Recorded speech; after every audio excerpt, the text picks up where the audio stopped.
I was having a bit of a think over the last couple of days about when I first met these two men, and I've known one of them a bit longer than the other. I remember going to see Martin, I think in late 1987, early 1988, Cable Street in Derry with Peter Taylor. Taylor had asked me to be the researcher on his panorama programme, the IRA, the Long War. And if we think back to that period, it wasn't long after the Enniskillen bomb.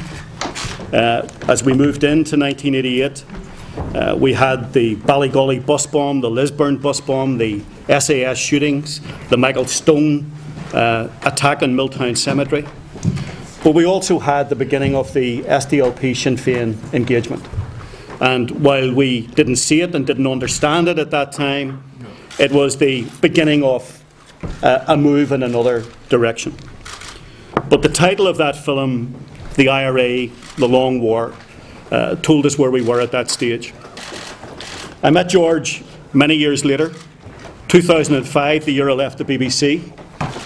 One of the last films I made was on the killing and the disappearance of a young woman in Bangor, Lisa Dorian. And I can remember being with her family. They were distraught. They had no idea what way to turn. They thought that no one else would understand their plight. And behind the camera on one of the interviews that we did in that film was Eugene McVeigh, the brother of Columba McVeigh, one of the disappeared whose remains has yet to be found. And I thought, where else other than in a small place like this would you come in contact with people who have been hurt so much and who have so many questions that they still want answered.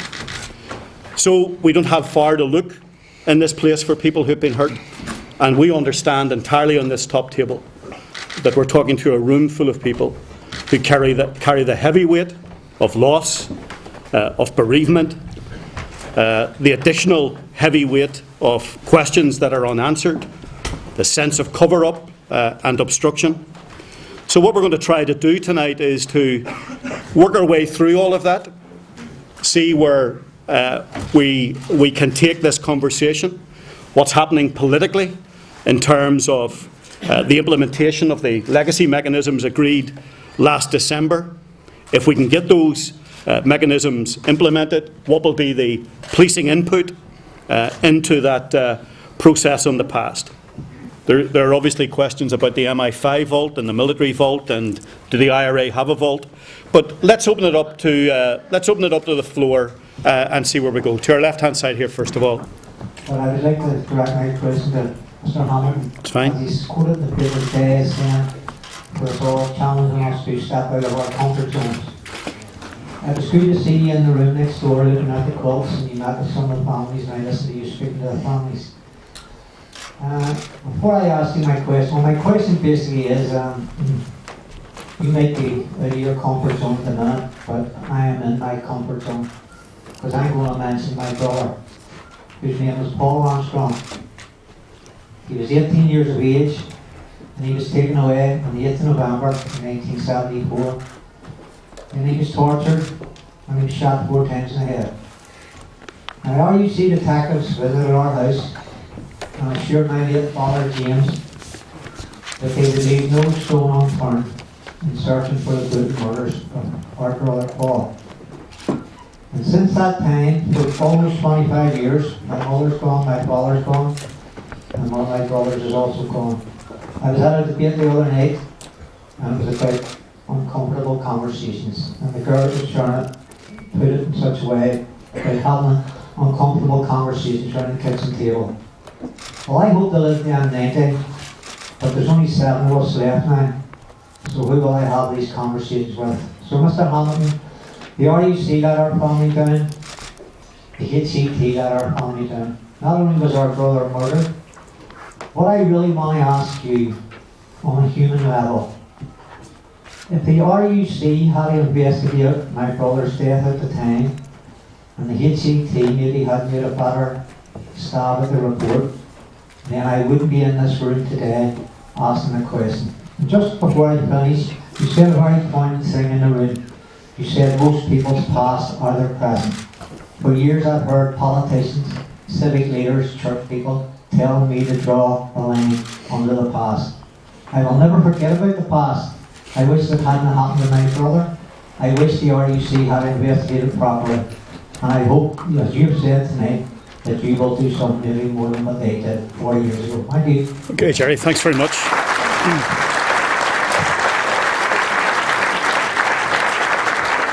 Jerry, we'll maybe take another question, and then we'll let. Does anyone have a question for Martin, or is it another one for?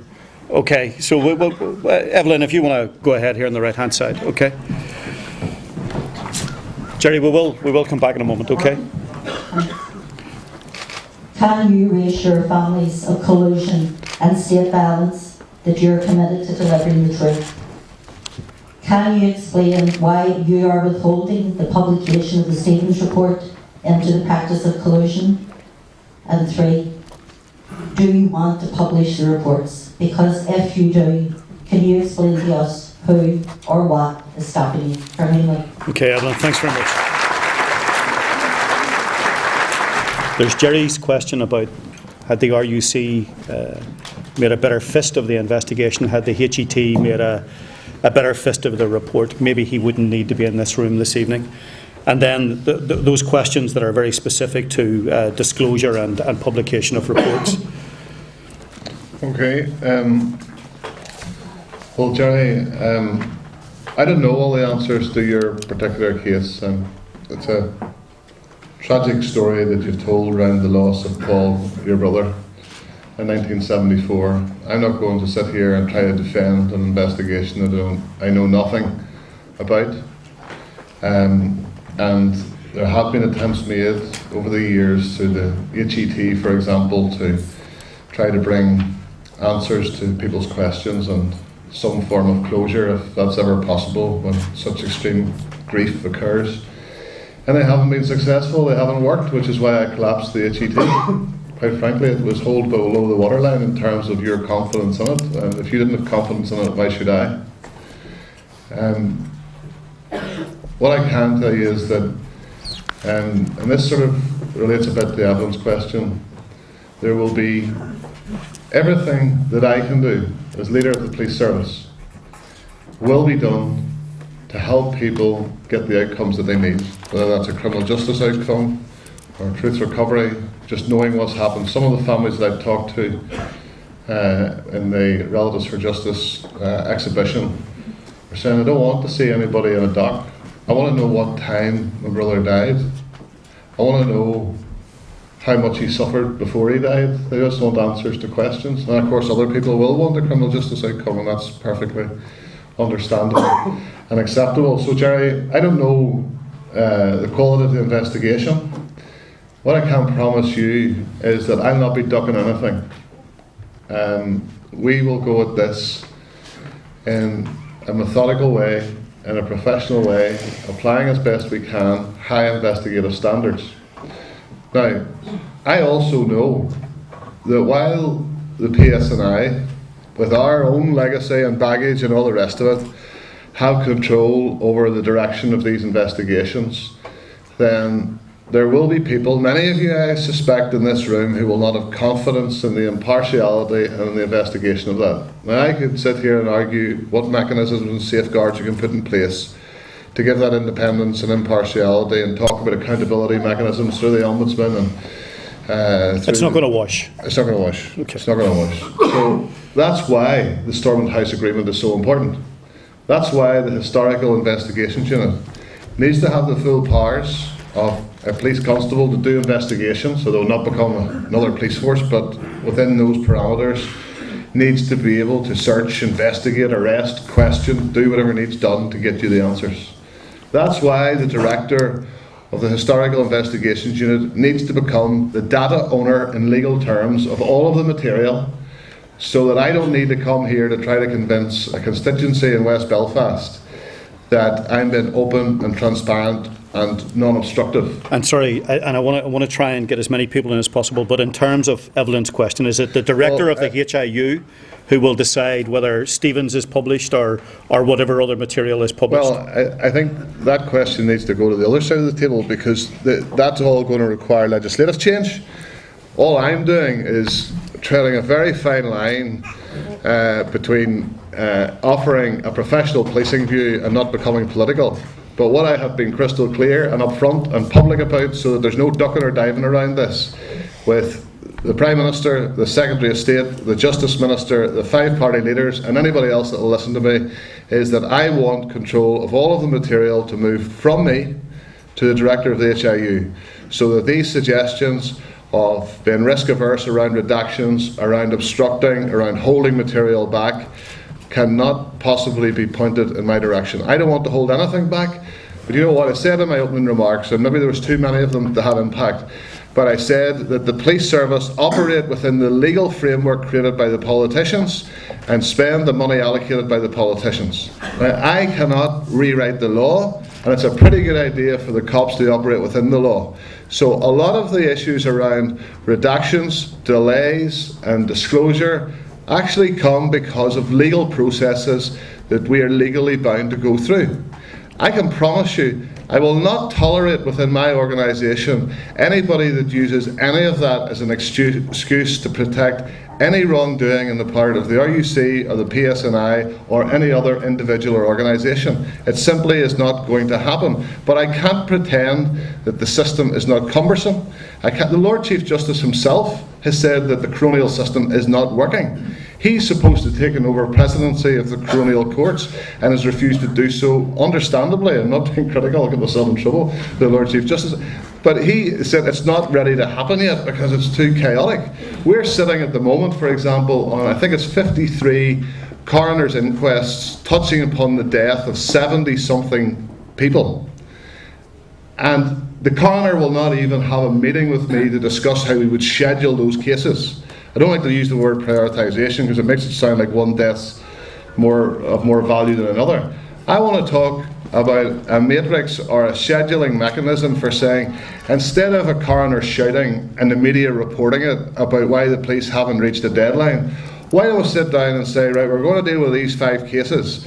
What's a realistic deadline for delivering on that? Then we're held to account in the court and in the media and in the public realm and by the policing board and everybody else for why we deliver on that. At the moment, George, it's all over the place. But some of that delay that I'm not trying to excuse, but it is beyond my control. It is something I don't have control over.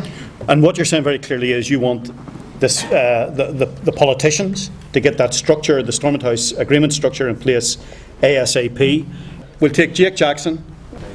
Okay, can I first of all say it's an excellent initiative by Fela to do this. Freedom of the past is a hugely important issue, but a couple of times both Martin and George said that if we don't learn the lessons of the past, it will continue to affect our future. And there's lots of elephants to be talked about in this room, but there's also an elephant that I had to walk through coming in here. I'm one of 8 children.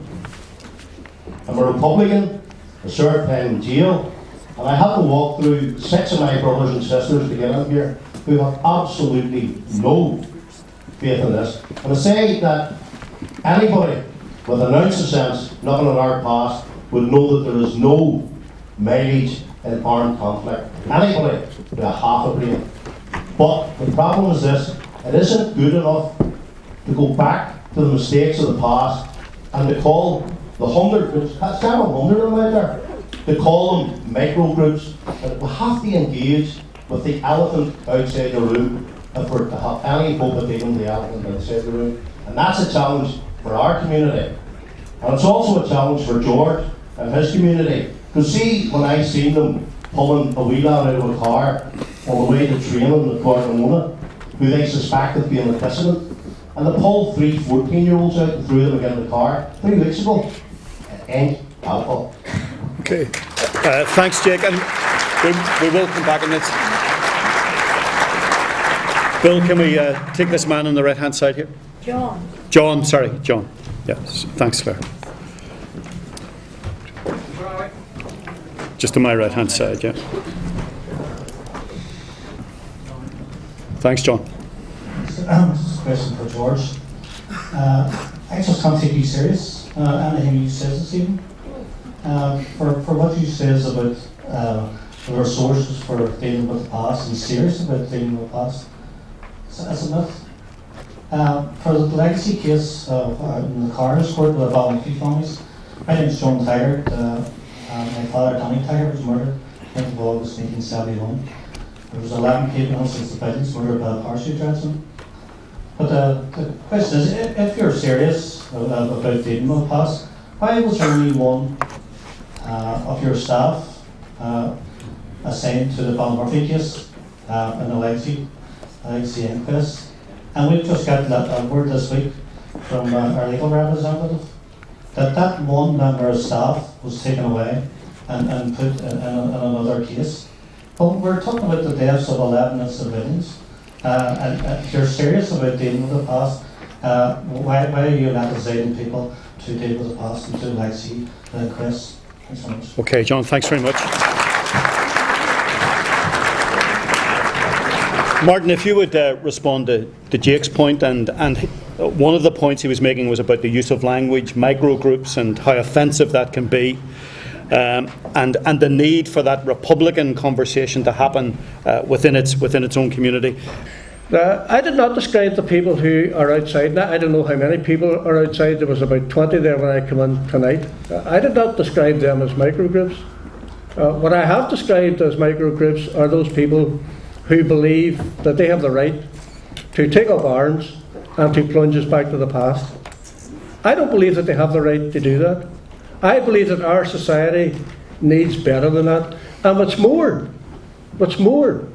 I think that there are many people associated with those groups who know that going out to try to kill a policeman or kill a prison officer or put a bomb in the centre of Belfast or Derry or elsewhere is a road to nowhere. And the sooner those people stop their activities, the better. The sooner they join the political process, yes, in opposition to my involvement in the institutions, alongside Mike Nesbitt and Peter Robinson and David Ford and Alistair MacDonald, the sooner they do that, the better. But the reality is that as political leaders who have got a very substantial mandate from the electorate, we do have a duty and a responsibility to challenge those people who would wish to plunge us back to the past.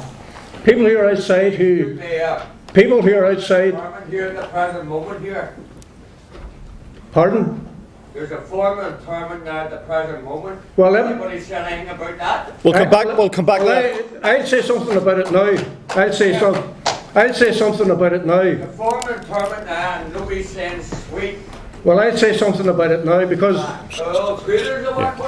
I've seen those posters up about end interment now.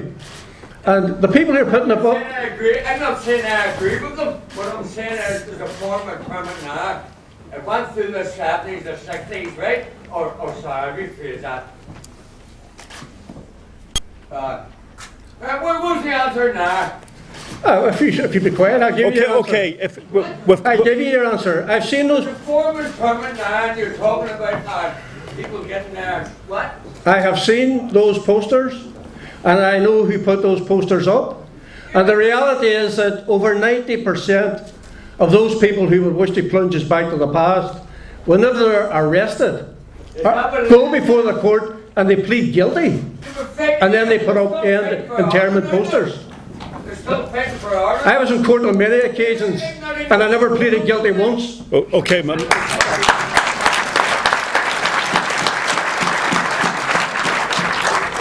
Sorry, Jake. What did you say there? Sorry, just through the chair, coming. Yeah, Jake, you wanted to... Just very quick. I'm not in any shape or form saying that anybody should have any truck that. What I am saying is, if we learn from the past, even though there's a small group of people out there, and I can tell you it's substantially more than 20 when we come in, even if it's only a small group, if we try and marginalise them rather than engage them, we're condemned to it. And the point is they need to be engaged, Jake. And why can some of those people outside not come into the room and ask their questions? I agree with you. I agree with you 100%. I agree with you 100%. If you knew how many times the Sinn Féin leadership had invited these people who are outside to come and meet with us, and they have yet to come into the room. John, I haven't forgotten So about it's you. not through want of effort on our part. Okay.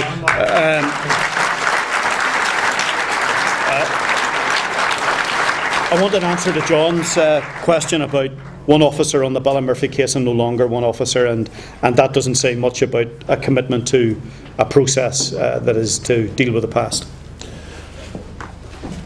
I turn into a politician because I'm going to ignore you. You can't ignore John. I want to just comment on Jake's point. How we do policing is as important as what we do in policing, and I talk to my officers about the what and how of policing.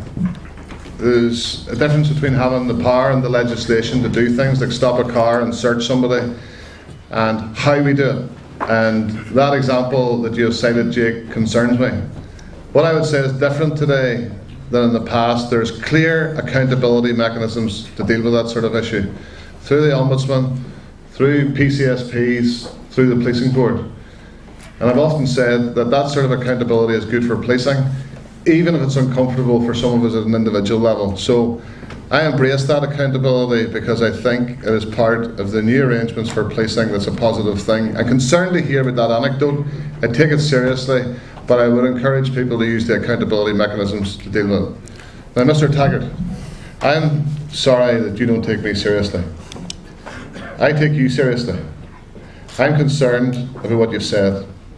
You've articulated the frustration in the Ballymurphy cases and the amount of people that we have working on the disclosure. You think you're spoofing? I know that. Give me a minute to answer the man.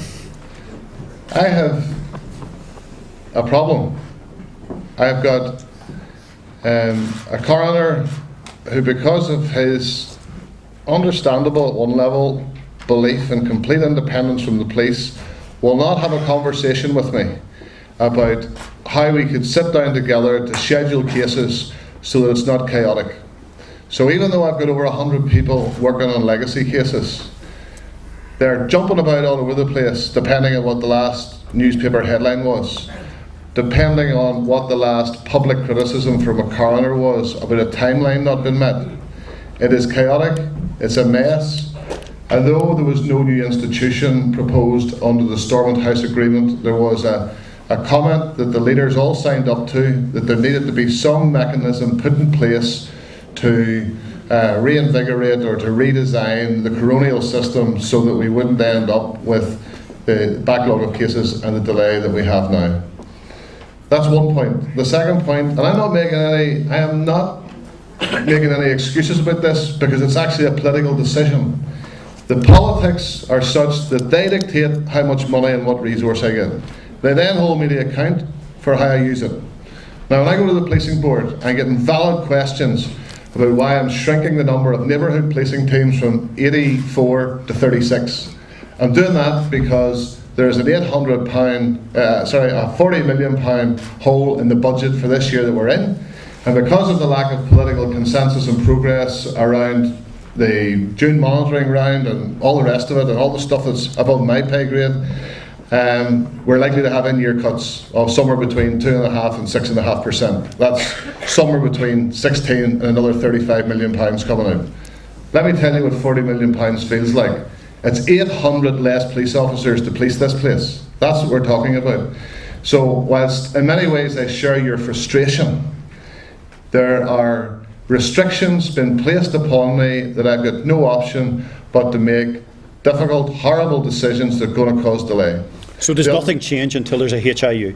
No, I'm not saying that nothing changes. We're prepared to be open, to be agile, to be flexible, but actually we can't just have that flexibility responding to who shouts the loudest, which coroner asks the loudest, which newspaper headline gives us the hardest time.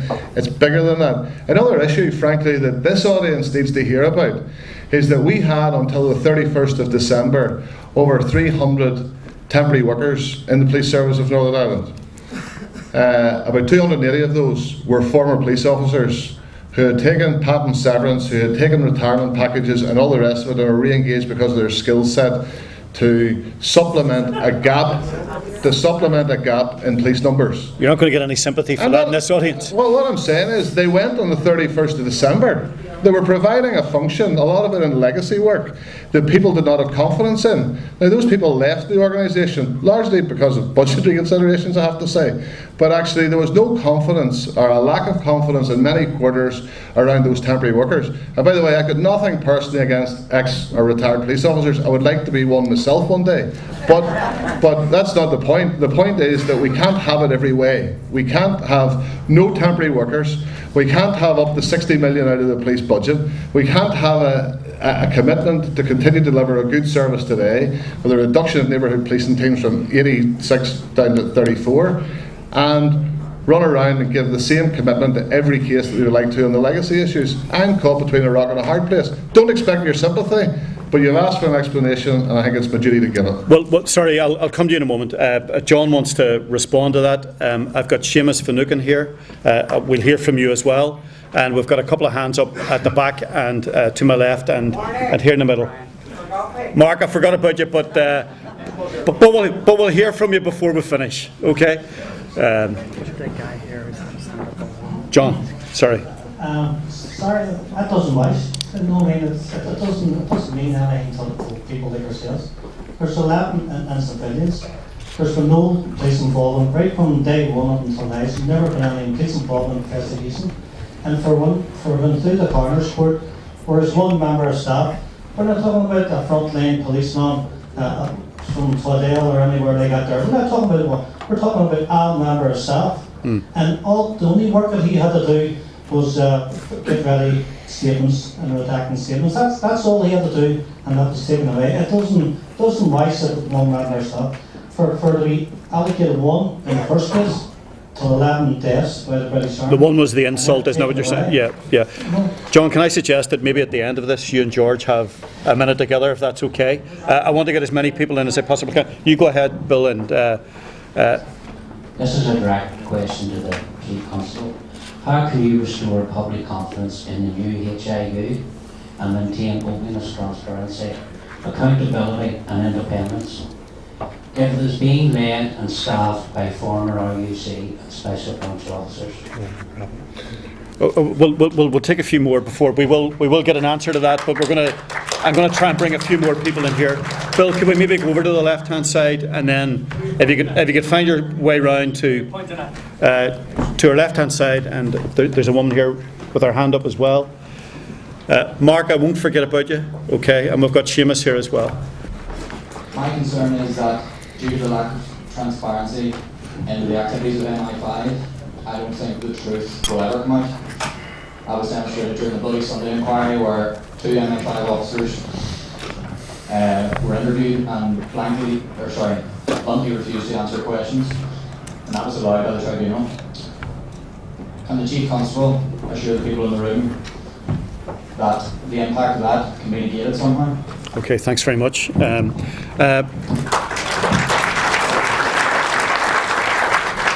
Bill, yeah, please.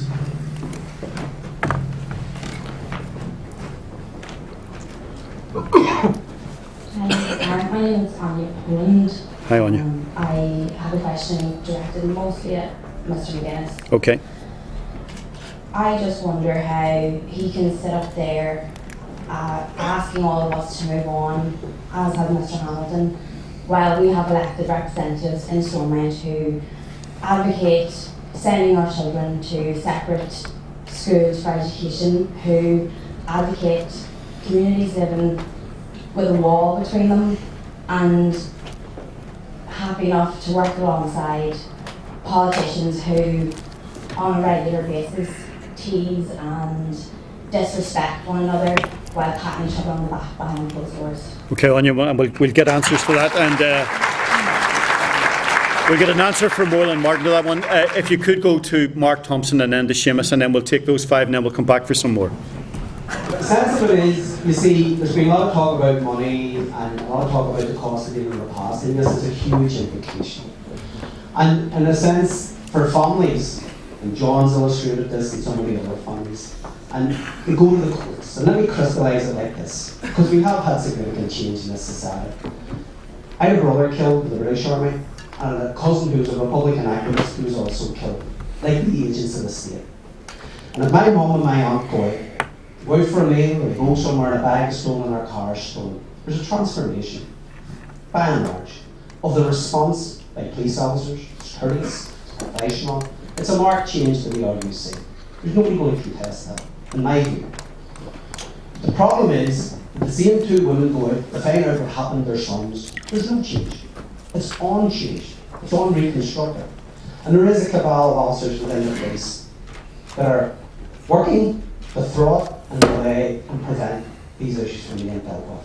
And to pick up on a point that Evelyn raised about Stevens, I met Stevens, met him a few times, met some of his staff. When Hugh Orr was Chief Constable, we dealt with him around, and we wrote to him.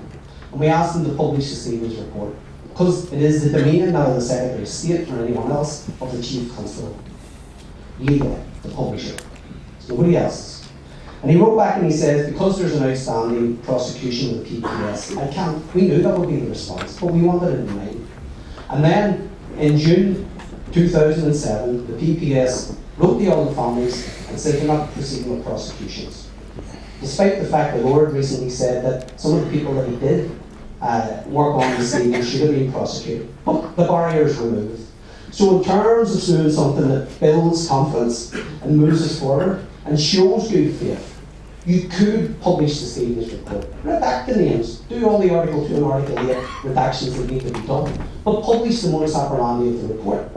Do likewise with the Stalker Stevens report. Inject confidence into the community by doing that, because that's within your power to do that. And that will show good faith, and that will move things forward. I think it will be a positive contribution. Okay, Mark, thanks, and we'll come back to that. Seamus?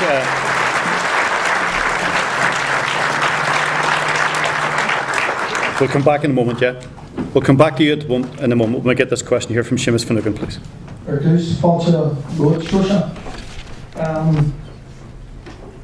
think at the start of the night it was very difficult not to agree with most of the sentiments from everybody at the top table. But as the night wore on, I think there's been, I think in some respects, it's been economic with some information or facts.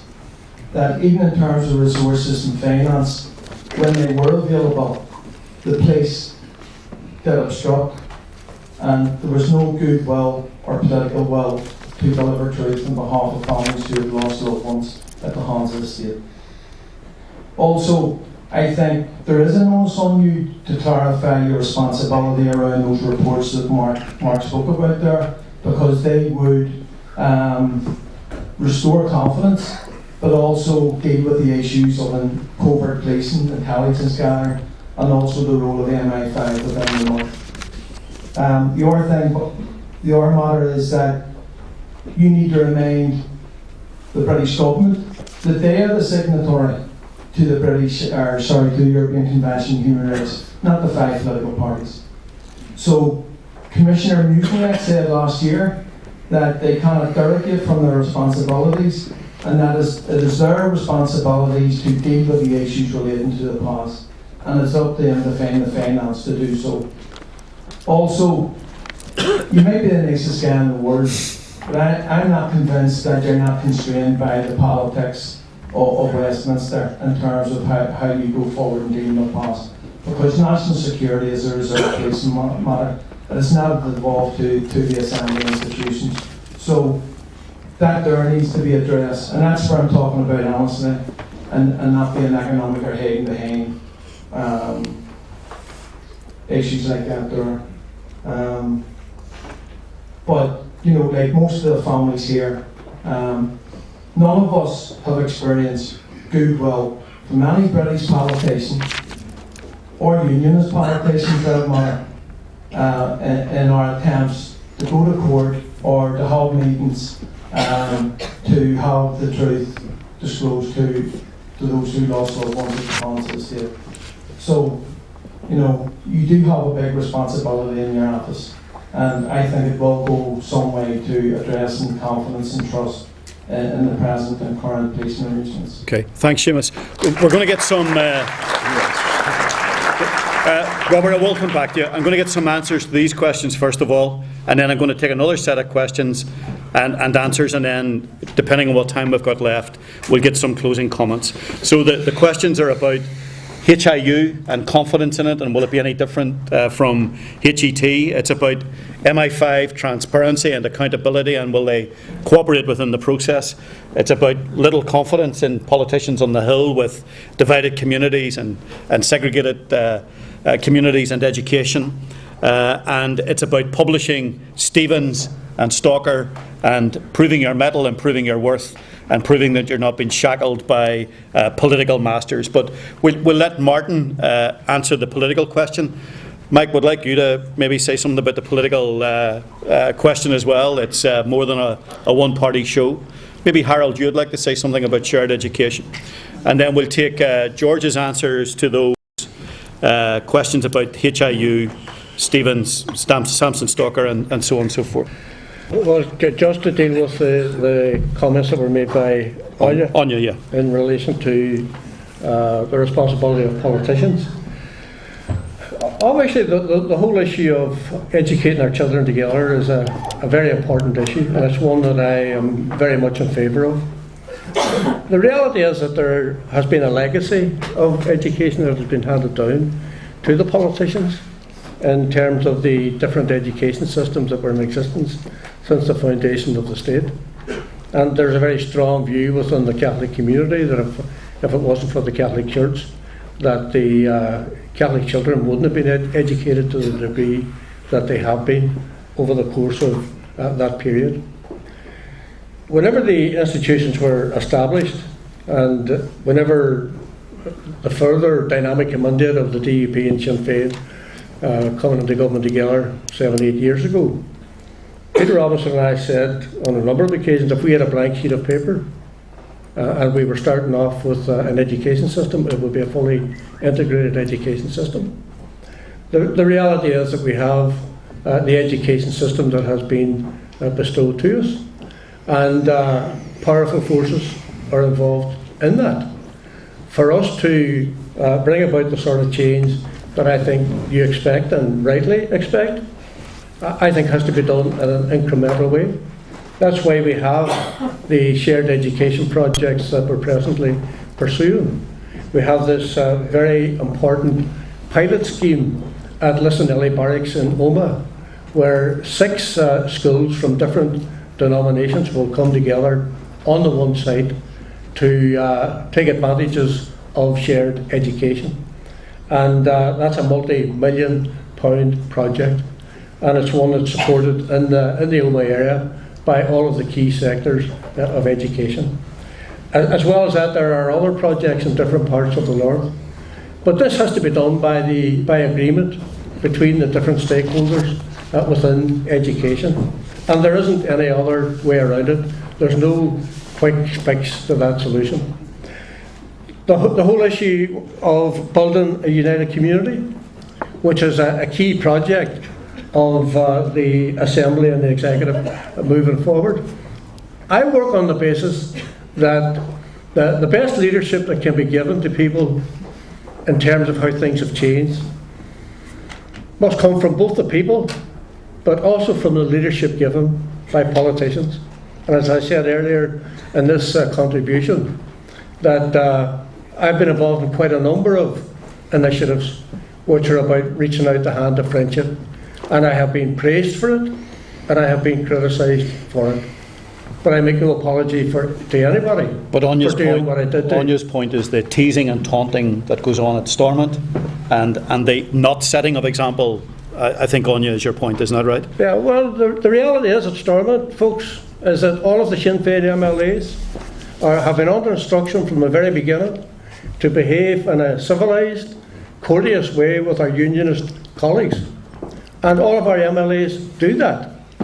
But there is a reality, and you've heard me speak about it in the past. There are unionist colleagues at Stormont, if I pass them in the corridor, wouldn't even say hello to me.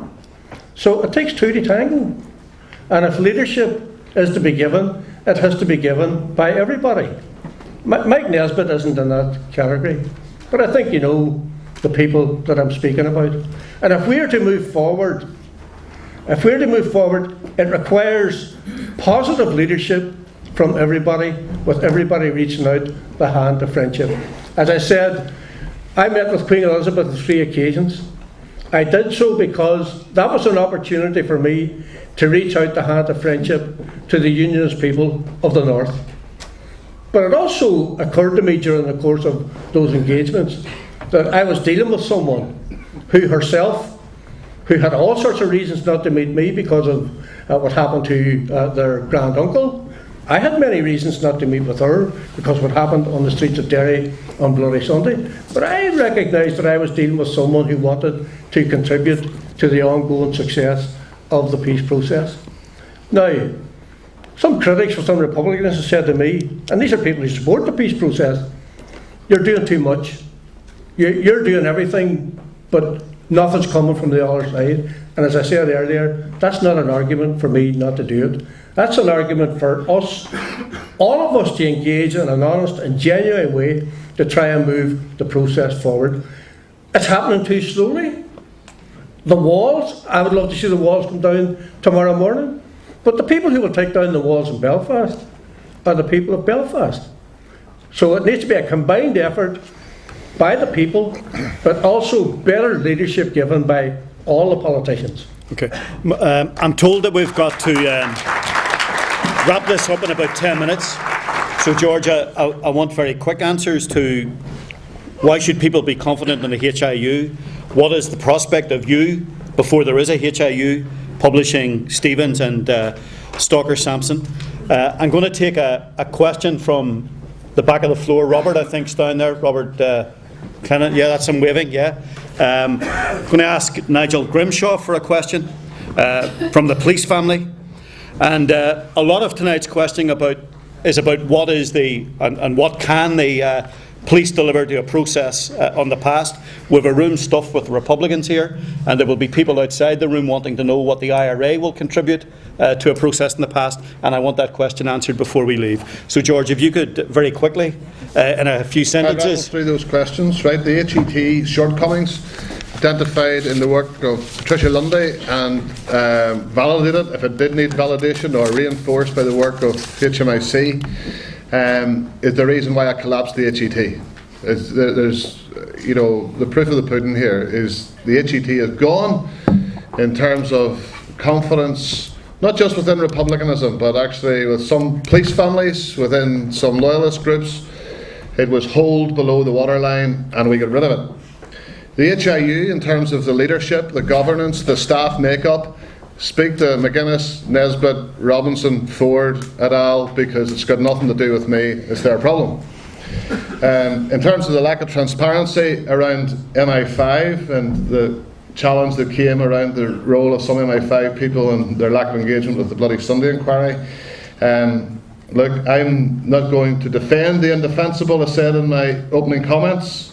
There will not be a lack of transparency from this organisation under my leadership, but I'm not speaking for MI5. What I can point to... You can't ask them to do anything, can you? Well, I can, actually.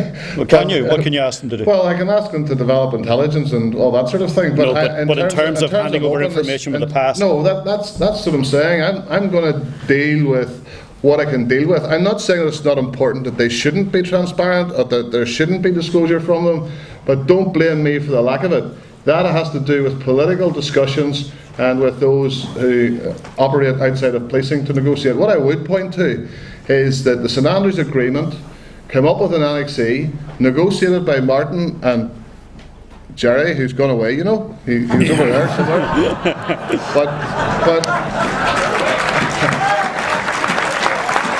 But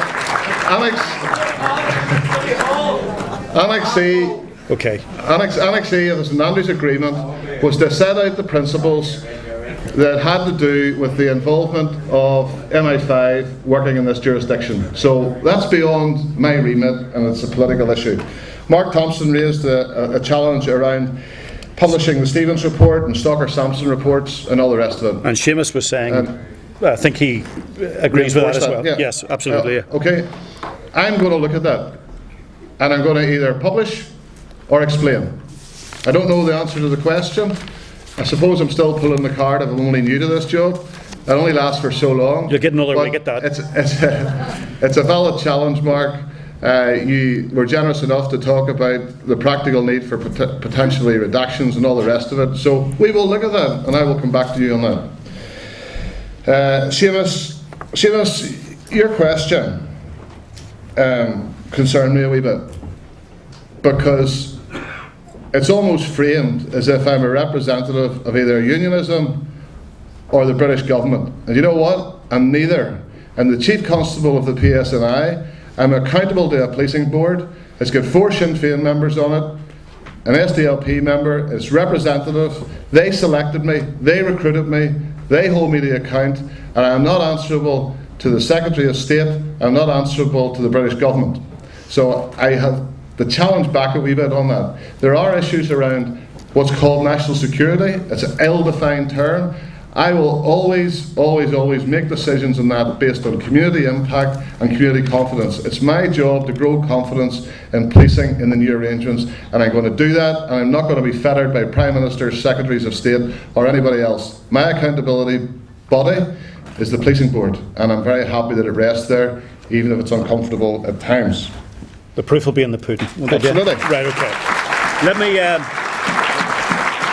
just take Robert, if I could, Robert, and a very quick question, Robert. Nigel Grimshaw, and then George and Martin will close, if that's okay. Okay, so for me the question today is for the Chief Constable, because I'm still in 2 minds in my own head, whether you're part of a new police service or part of your old RUC background. And I speak personally in terms of my own family case, because I am Robert McLennan. My grandfather was murdered in McGurk's Bar in December 1971, along with 14 other women and children. 2007, your predecessor rejected the findings of the Ombudsman's report, which found investigative bias, not collusion, but investigative bias in the McGurk's Bar case. Your predecessor rejected that. Instead, we were given a HCT report, which basically, page by page, tried to rubbish what the Ombudsman had found. So our legal team, through Kevin Withers, have now been, from 2011, we've been trying to get that overturned and investigated bias. So it's your shout, Chief Constable. It's your barrister. It's your representatives that are fighting us in the courts at the moment. We're due up in court again for another hearing on the 25th of September. So my question is, if you are serious tonight about not defending the indefensible, then why are you still determined to stand over the fact that the RUC done nothing wrong in December 1971? Sinead, okay, thanks, Robert. Nigel, do you have a question? Yeah? Hang on, we'll get you the mic first so that everyone can hear at the back of the room. Thanks very much. Thanks very much. My question is both to the Chief and to the Deputy First Minister. Did he write it? No, he didn't. Right, okay. I'm actually ready. I'm going to challenge him as well. Okay. And my point is this: I too, like him, were of a similar vintage, shared the privilege of seeing the quilt downstairs, and it was extremely poignant and significant. And it struck me that a Royal Police officer standing outside in white shirts and so forth, I'd really like to look at the opportunities of how they explore that experience and indeed move into the PUL side of the house as well.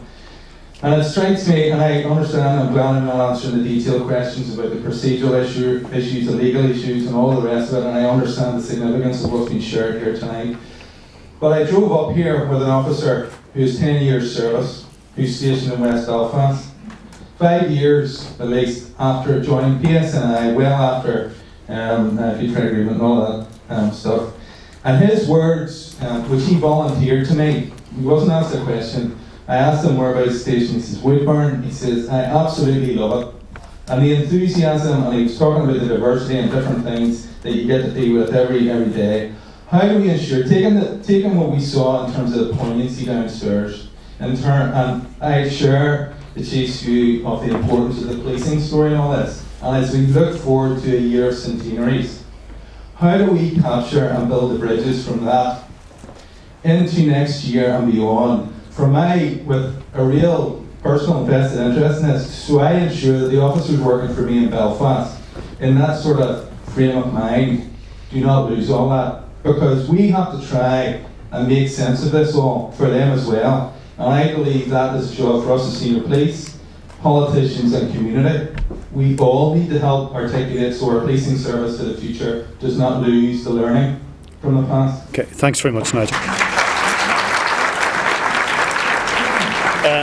George, if you would respond to Robert, who still thinks you're defending the indefensible. Martin, if you would respond to Nigel, but also if you would answer that question, because there is a policing audience, a unionist audience listening in as well. How can they be confident that the IRA will contribute to a process in the past? And the response to that quite often is the IRA's gone away. I mean, George could say the RUC's gone away. It sounds to many people as a cop-out, but we'll let George respond to Robert first and then you to Nigel, if that's okay. Robert, I've noted your question in detail. I'm going to have a look at it. I want to give you answers. I want to respond constructively, but I'm not going to wing it. It's too important for you and too important for me. This is not an excuse, it's just a statement of fact. At the time of the previous reports published in the McGurks, I was in exile in Scotland at the time for 3 years, so I actually don't know a lot of the detail. I know some of the detail around it, but I would like to respond to you in a meaningful and a comprehensive way. I've noted your question, I've noted the next hearing scheduled for the 25th of September, and if you speak to me or some of the people that are with me, we'll make contact with you between now and then. You'll go back to Robert personally, will you? Yeah, we will. Robert, you leave your number with someone, is that okay? Right. Okay, that's fine. One very quick comment. Nigel's challenge to both Martin and I about how we make this connection between what we saw with the Cult of Remembrance and the vibrancy and the enthusiasm of his officers in Belfast. I think we need to take a few risks, and you need to be gracious enough to allow us to take a few risks so that we stop walking on eggshells around the Republican community. I don't want people that have got just high levels of confidence in engaging with these difficult organisations like Relatives for Justice, who aren't actually difficult at all, but there is a barrier there that makes us overly cautious and risk averse about who engages with interest groups, and we're a wee bit of control freakery around who we say and what our lines are and all the rest of it. I think, Nigel, we actually need to take a few risks around this and allow our people and empower them to engage right across communities and even into communities where there are confidence deficits like some parts of the Republican community. But okay. Martin, okay. Thanks very much, George. Would you have a few words to say to Nigel, but also on that wider question about Republican cooperation with the process in the past?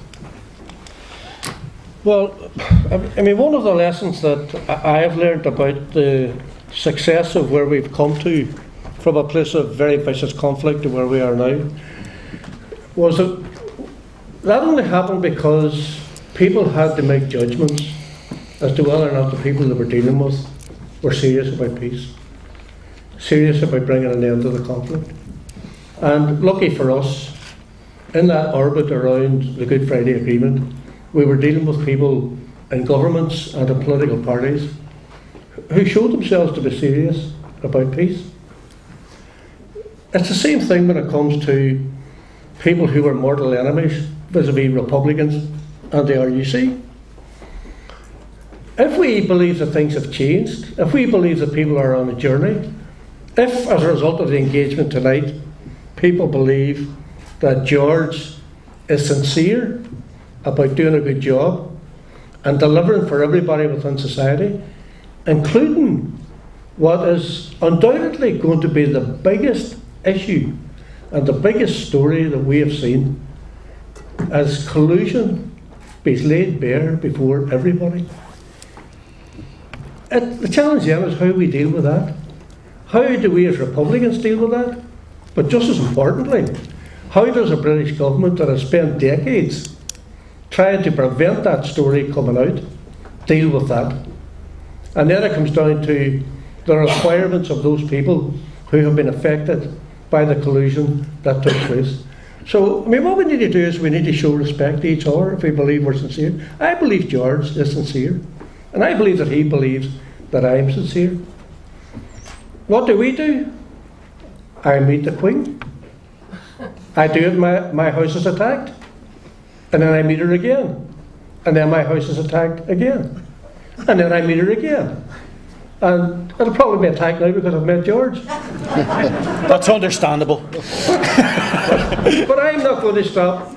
I'm not going to stop doing that.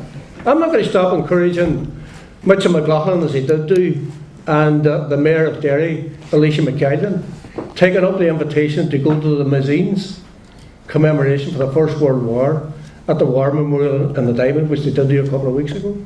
And then the following day, Mitchell McLaughlin, the Lord Mayor of Dublin, the Lord Mayor of Belfast, go to Dublin and remember the fallen Irish of the First World War at Island Bridge.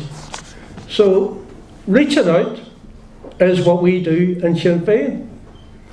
I would just hope that in the unionist parties, they would do more reaching out, because it's by reaching out to each other, recognising that there are different narratives, there's different perspectives of where we've come from, and it isn't going to be easy bringing all that together in a way that continues to see this process move forward. So people like Nigel, people like George, people like myself, people like Mike Nesbitt and others within the DUP, others within the SDLP and the Alliance Party, and all of the other people with a stake in all of this have a huge duty and responsibility to continue to give leadership. And for some, that isn't easy to do. But that's something that has to be done. And just in a sentence, point, yeah, the last point that Brian asked me was, in the event, and I'm passionate about getting the structures and the mechanisms that we have successfully brought forward in terms of Stormont House implemented, what will Republicans do?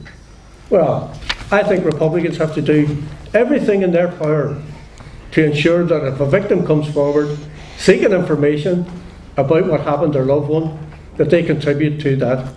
And what I offer up as evidence for the willingness of Republicans to do it is this. You know, Republicans done a terrible thing whenever they buried the people that are called that disappeared. It was a very cruel thing to do, and it caused immense hardship on top of the killing of a loved one, but not to have that body returned, caused immense hurt to many families throughout our society. But because of appeals from within the leadership of Republicanism, we now find that there are now 4 cases to be resolved out of many, many more that have been resolved. They've only been resolved because Republicans were prepared to come forward and contribute. There are countless other cases that have never been in the public domain where Republicans behind the scenes, on foot of people coming to them and seeking information about a particular incident that happened, those people were able to get that information and to go away and be satisfied with that. Now, I say that understanding that in the victims' community there are a wide range of different opinions. There are people who want people arrested, brought before the courts, sentenced to life imprisonment, and the key thrown away. There's people who want them brought before the court and convicted, but they don't want them sent to prison. There are others who don't want people arrested and brought before the court. They just want the truth about what happened. There's a whole myriad of needs from within the victims' community. And I am absolutely pledged, as I know Jerry is, and many others within the Sinn Féin leadership, to encourage people, in the event that we get these important structures up, to do everything in our power to contribute to easing the pain and anguish that has been suffered as a result of the actions of the IRA. And I think that's a big challenge also for others within that vicious cycle of conflict that went on for some 25 years. Is it doable?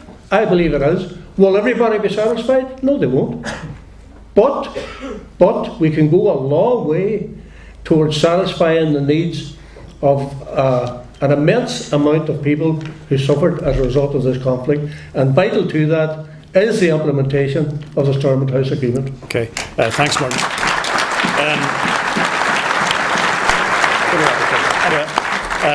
I just want to thank Fiona for facilitating tonight's event. I want to thank Martin. I want to thank George. I want to thank the audience for the respectful way in which this conversation took place. And there's another big conversation to take place outside the room, as you know, Martin. But I just wanted to thank Martin and George for their participation in tonight's event.